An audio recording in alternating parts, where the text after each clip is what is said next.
জম্মুর up Shambhu মন্দির, তার কাছেও হামলা চলে। বিখ্যাত আপ শম্ভু মন্দিরকে লক্ষ্য করে হামলা পাকিস্তানের। ক্ষেপণাস্ত্রটি মন্দিরের গেটের কাছে গিয়ে পড়েছে, যদিও মন্দিরের কোনো রকম ক্ষতি হয়নি। অর্থাৎ বুঝতেই পারছেন, ভারত যে রিপ্লাই দিয়েছে পাকিস্তানকে, সন্ত্রাসবাদকে নির্মূল করতে চেয়েছে পাকিস্তানের অন্দর থেকে। আর এই সন্ত্রাসবাদ নির্মূল করবার প্রচেষ্টায় ভারত যখন একের পর এক সেই ঘাঁটিগুলোকে ধ্বংস করে, পাকিস্তান তারা যুদ্ধের হুঙ্কার দিয়ে এই মুহূর্তে সেই পরিস্থিতি তৈরি করে ভারতের মন্দিরে, ভারতের তরফ থেকে যে ছবিগুলো আমরা এই মুহূর্তে দেখতে পাচ্ছি, পাকিস্তান চেষ্টা করছে এই মুহূর্তে সাধারণ মানুষের কতটা ক্ষয়ক্ষতি করা যায়, এবং সেই প্রচেষ্টা রুখে দিচ্ছে ভারত। যদিও বিভিন্ন পরিস্থিতির মধ্যে দাঁড়িয়েও সাধারণ মানুষের ব্যাপক ক্ষয়ক্ষতি, মৃত্যুর খবর পর্যন্ত পাওয়া গিয়েছে। এবং এই জায়গা থেকে দাঁড়িয়ে ভারত পাল্টা রিপ্লাই দিচ্ছে। পাকিস্তানের যে সমস্ত জঙ্গি ঘাঁটি বা লঞ্চ প্যাড বা ক্ষেপণাস্ত্র যে জায়গা থেকে দাঁড়িয়ে পাকিস্তানের বারবার ভারতে হানার চেষ্টা করা হচ্ছে, সেগুলোকে গুড়িয়ে দেওয়ার প্রচেষ্টা, পাল্টা প্রত্যুত্তরে দাঁড়িয়ে এই মুহূর্তে আপনারা দেখতে পাচ্ছেন জম্মুতে মন্দিরের কাছে এইভাবেই পাকিস্তান হামলা চালায়। এবং সেখানে দাঁড়িয়ে জম্মুর আপ শম্ভু মন্দিরের কাছে এই হামলাকে পরাস্ত করা গিয়েছে। সাধারণ মানুষের কোনো ক্ষয়ক্ষতি হয়নি, এই মন্দিরেরও কোনো ক্ষয়ক্ষতি করতে পারেনি। ছবিটা দেখাচ্ছি আপনাদেরকে, দেখুন, ঠিক মন্দিরের গেটের পাশেই ক্ষেপণাস্ত্রটি পড়ে রয়েছে। মন্দিরের গেটের খুব কাছে এই ক্ষেপণাস্ত্র পড়ে থাকার ছবি।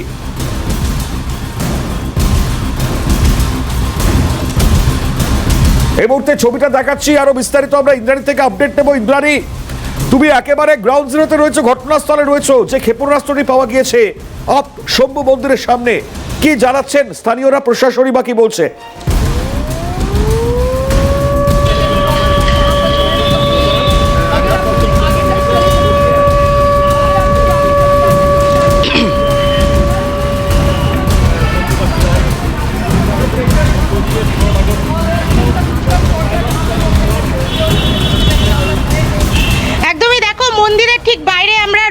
মণিময়, তোমাকে দেখাবো ধ্বংসাবশেষ, একদম ধ্বংসাবশেষ দেখাবো। ঠিক এই জায়গাতে এসে ড্রোনটা পড়েছিল, এই দেখো ড্রোনের একটি ধ্বংসাবশেষ। এবং তোমাকে এই যে বাড়ি, এই বাড়িতে এসে কিন্তু ড্রোনটা আঘাত করে। বাড়িটার ছবি তোমাকে দেখাবো, টুকরো টুকরো হয়ে গেছে বাড়িটা, একদম টুকরো টুকরো। গতকাল রাতেই আমি বলছিলাম যে প্রচুর ড্রোন অ্যাটাক হচ্ছে, লাল আলোগুলো মিসাইলের, সাদা আলোগুলো ড্রোনের।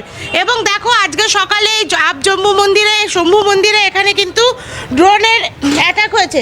ড্রোনের টুকরো আমি তোমাকে দেখাবো, এগুলো হচ্ছে ড্রোনের টুকরো। এই যে ছবিগুলো, এই যে দেখাচ্ছি তোমাকে, এগুলো হচ্ছে সব ড্রোনের টুকরো।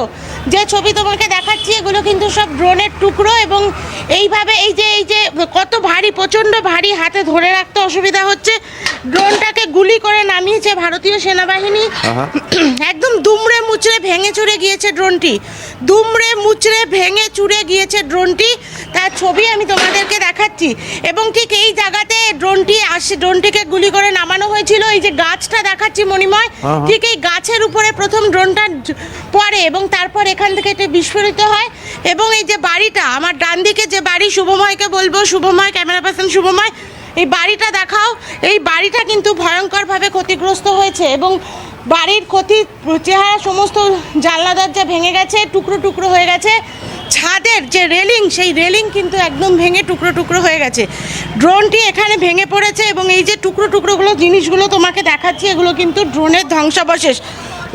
গতকাল রাতেই আমি বারে বারে বলছিলাম যে ভয়ঙ্কর শেলিং হচ্ছে, ভয়ঙ্কর শেলিং হচ্ছে।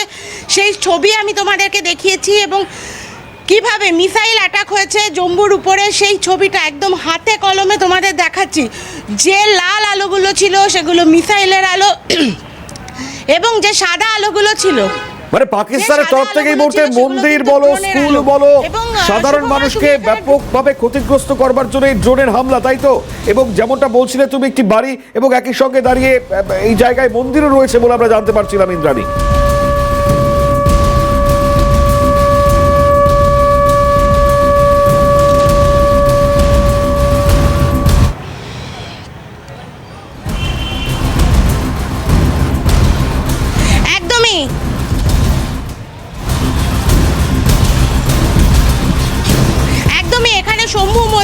একটু আগেই এখানে ওমর আবদুল্লাহ যিনি জম্মু কাশ্মীরের মুখ্যমন্ত্রী, তিনি এসে পৌঁছেছিলেন। এবং এই দেখো ড্রোনের টুকরো, আরও একটি ড্রোনের টুকরো তোমাদেরকে দেখাচ্ছি, এখানে ছিন্ন ভিন্ন হয়ে ড্রোনগুলো পড়ে আছে, সেই একটা একটা করে টুকরো তুলে তোমাদেরকে দেখাচ্ছি। যতটা নিরাপত্তা বাহিনী আমাদের পারমিশন দিচ্ছে করার জন্য, ঠিক ততটাই আমরা তোমাদের দেখাতে পাচ্ছি। তবে যেটা তো আমি প্রথম দিন থেকে বলছি, পাকিস্তানের টার্গেট কিন্তু ভারতের সিভিলিয়ানরা, অর্থাৎ ভারতের নিরস্ত্র নাগরিক মানুষ। সেই কারণে কখনো স্কুলকে টার্গেট করছে তারা, কখনো মন্দিরকে টার্গেট করছে। এর আগে পুঞ্চে একটি গুরুদুয়ারাকে সম্পূর্ণরূপে ভেঙে দেওয়া হয়েছিল। এবার এখানে আমরা দেখছি এই মন্দিরকে টার্গেট করা হয়েছিল। গতকাল তোমাদের দেখিয়েছি দিল্লি ইউনিভার্সিটিকে টার্গেট করা হয়েছিল, এবং দিল্লি বিমানবন্দর এবং ইউনিভার্সিটিকে টার্গেট করা হয়েছিল। অর্থাৎ পাকিস্তান চাইছে ভারতে ঢুকে ভারতের সাধারণ নাগরিকদের আক্রমণ করতে, ভারতের সিভিলিয়ানদের আক্রমণ করতে, তাদেরকে মারতে। এটাই কিন্তু পাকিস্তানের একমাত্র লক্ষ্য, যা কন্টিনিউয়াসলি নিষ্ক্রিয় করে চলেছে ভারতীয় সেনাবাহিনী। যেভাবে এখানে গতকাল রাতে মুহুর্মুহু আক্রমণ হয়েছে, আমি বলছিলাম, গতকাল রাতেই বলেছিলাম যে ইসরায়েলের উপর হামাস যখন আক্রমণ করেছিল তখন যেভাবে মুহুর্মুহু আক্রমণ করা হয়েছিল, ঠিক সেইভাবেই কিন্তু এই আক্রমণ করা হয়েছিল। ড্রোনের মাধ্যমে আক্রমণ করা হয়েছিল, বর্ডার থেকে মিসাইল ছুড়ে জম্মুকে আক্রমণ করা হয়েছিল। এবং এই ভয়ঙ্কর পরিস্থিতি তুমি গাছটা দেখলে বুঝবে, ড্রোন নিষ্ক্রিয় হয়ে পড়ার পর এই গাছটার ছবি তোমাকে দেখাচ্ছি মণিময়। ড্রোন নিষ্ক্রিয় হয়ে পড়ার পর এই জায়গাগুলো দেখো, এখানে একটি ইলেকট্রিক পোস্ট ছিল, তার দেখে তুমি বুঝতে পারছো এখানে একটি ইলেকট্রিক পোস্ট ছিল, সেই পোস্টটা কিন্তু সম্পূর্ণরূপে ভেঙে গেছে ড্রোনের আঘাতে। পোস্টটি ড্রোনের আঘাতে সম্পূর্ণরূপে ভেঙে গেছে। যে পোস্টের ছবি তোমাদের দেখাচ্ছি, এখান থেকে তারগুলি ডিসকানেক্ট করে দেওয়া হয়েছে। এবং মুখ্যমন্ত্রী ওমর আবদুল্লাহ তিনি এসে পৌঁছেছেন এখানে, সেই ছবিও দেখাচ্ছি। তিনি এই মুহূর্তে মন্দিরে গেছেন এবং সেখানে গিয়ে সেখানকার লোকজনের সাথে কথা বলবেন। ওমর আবদুল্লাহ বলছেন যে প্যানিক না হতে, সাধারণ মানুষ যেন প্যানিক না হন, সাধারণ মানুষের যেন কোনো ভয় নেই, কারণ ভারতের সেনাবাহিনী আছে, তারা সব রকমভাবে এই ড্রোন অ্যাটাক হোক, মিসাইল অ্যাটাক হোক, সেগুলোকে কিন্তু প্রতিহত করবে। মণিময়,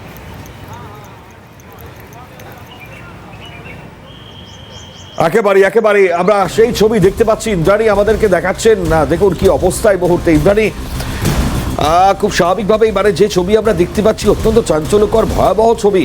আপাতত তোমাকে ধন্যবাদ জানাই। গ্রাউন্ড জিরোর এই হচ্ছে রিপোর্ট।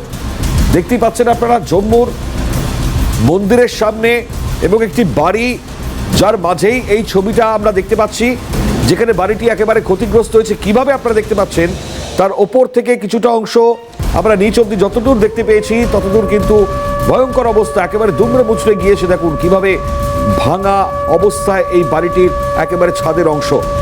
এই ক্ষেপণাস্ত্রটি যেভাবে ভারতীয় সেনাবাহিনীর তরফ থেকে একেবারে সেটাকে নামিয়ে আনা হয় এবং তারপর যে ব্যাপকভাবে এটির ব্লাস্ট, এবং তার এই ব্লাস্টের পরবর্তী সময়ের যে রূপ, সেই গাছ, যেই গাছের সামনে আমরা দেখতে পেলাম, সেই গাছটি সম্পূর্ণ দুমড়ে গিয়েছে।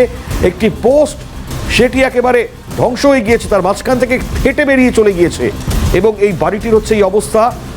অর্থাৎ কি ভয়ঙ্কর এই ড্রোন, যেখানে দাঁড়িয়ে পাকিস্তানের তরফ থেকে বারবার সাধারণ মানুষ বা সিভিলিয়ানদের টার্গেট করা হচ্ছে।